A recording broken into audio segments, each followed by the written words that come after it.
Sunata Givari. Kali ini aku mau menceritakan tentang cerita yang aku bikin yang berjudul Salah Guna Sihir. Di sekolah Clover Academy terdapat perpustakaan dengan informasi sihir yang sangat lengkap. Namun, perpustakaan itu hanya bisa diakses oleh para murid Clover Academy. Dan juga suasana di sana sangat tenang dengan buku-buku yang ditata rapi oleh para sihir.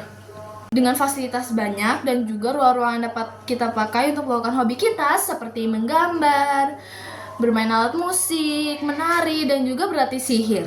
Itu juga sudah berdiri 5.000 tahun lebih dengan sejarah yang diabadikan di buku-buku. Perpustakaan itu juga memiliki jendela yang sangat besar menambah keindahan perpustakaan itu.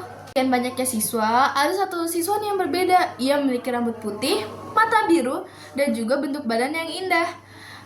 Dia juga menggunakan dua sihir, yaitu sihir dolok atau sihir udara dan sihir enau atau sihir tanaman. Dia juga berprestasi loh dalam pelajaran sihir. Namun itu tidak menutup kemungkinan dia bakalan dibenci oleh para murid-murid. Ya, dia dibenci gara-gara orang tuanya telah melanggar peraturan sihir, yang dimana death magic atau sihir kematian dan juga life magic atau sihir kehidupan, yang dimana sang pengguna tidak boleh bersatu. Nama anak itu adalah Frieren. Frieren juga jago loh dalam menggambar. Ia juga termasuk 5 stars dalam 2 tahun terus-menerus. Frieren juga termasuk pengurus fasilitas sekolah.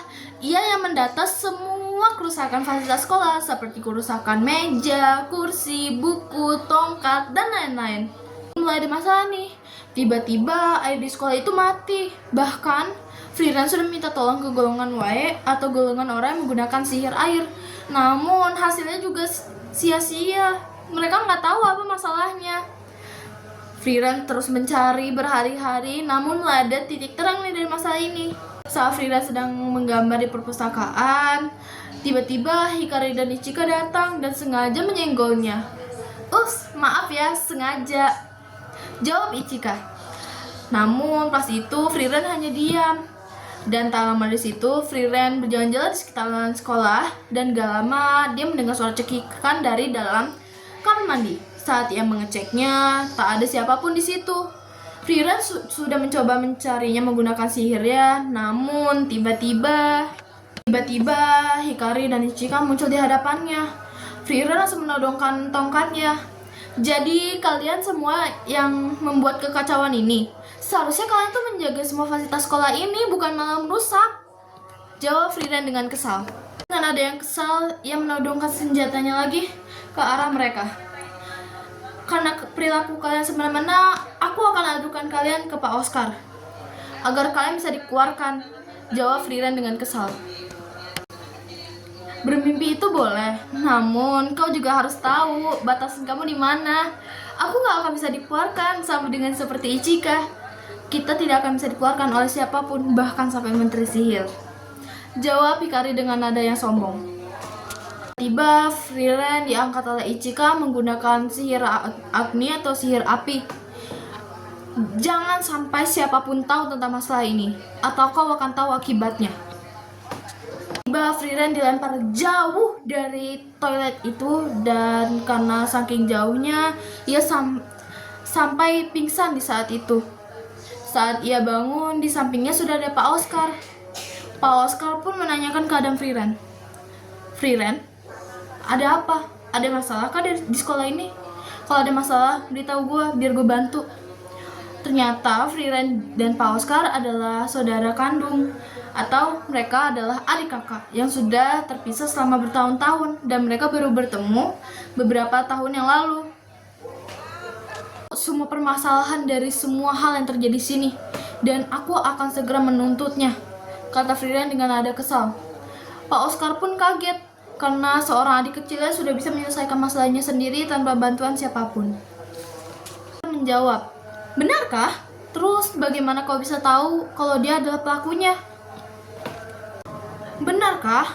Namun bagaimana kau bisa tahu semua jawaban dari masalah ini? Jawab Pak Oscar dengan penasaran. Frieren pun menjawab, namun aku nggak bisa melakukannya sendiri. Aku butuh bantuan kau untuk membantu mereka terjebak dan dikeluarkan dari sekolah ini, jawab Frieren dengan nada yang kesal. Tahu aku apa yang aku harus lakukan.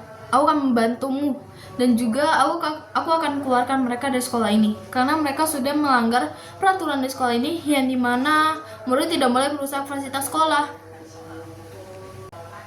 Frieren pun menjelaskan apa rencananya yang akan dibantu oleh Pak Oscar keesokan harinya.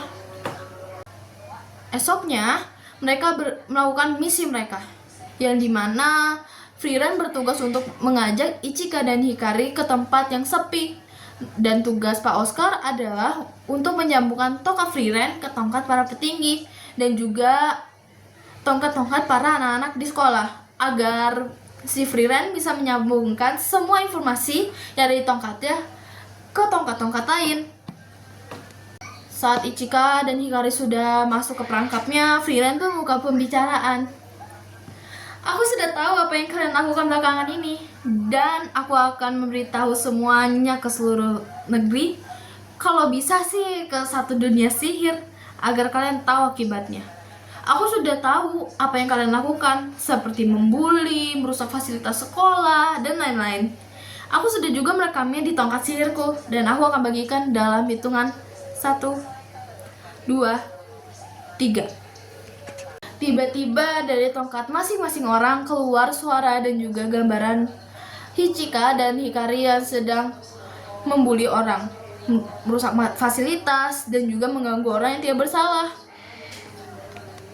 Maksudmu apa melakukan dan membagikan semua video yang pernah aku lakukan? Cepat hentikan atau kau akan tahu balasannya, jawab Hikari dengan nada kesal. Namun Frieren acuh terhadap ancaman itu. Tiba-tiba Frieren diangkat oleh Ichika menggunakan sihirnya. Namun kali ini sihirnya meleset dan tidak mengenai Frieren. Hei, maksudmu apa membagikan semua video ini? Cepat hentikan atau kau akan tahu balasannya, jawab Hikari dengan nada yang kesal. Namun Frieren acuh tentang apa yang diomongin oleh Hikari. Tiba-tiba Ichika mengeluarkan sihirnya, namun kali ini sihirnya meleset mengenai Frieren. Tiba-tiba dari tongkat masing-masing itu terkeluar suara menteri sihir, yang dimana menyuruh Hikari dan Ichika menghadap dia. Dan di situ ada menteri sihir, menteri pendidikan, dan juga menteri akademi, yang dimana mereka disuruh meminta maaf kepada korban bully dan juga orang-orang yang dasar dirugikan. Karena masalah ini, Hikari dan Ichika diasingkan ke negeri lain atau pulau lain yang membuat mereka jatuh miskin dan tidak memiliki sihir. Nah, dari sini masalah hilangnya air sudah hilang, dan air mulai mengalir deras lagi. Sekian cerita tentang si salah guna sihir. Pembuatnya karangan oleh Surnata Vivari. Semoga kalian suka sama cerita aku. Dan sekian, dadah semuanya.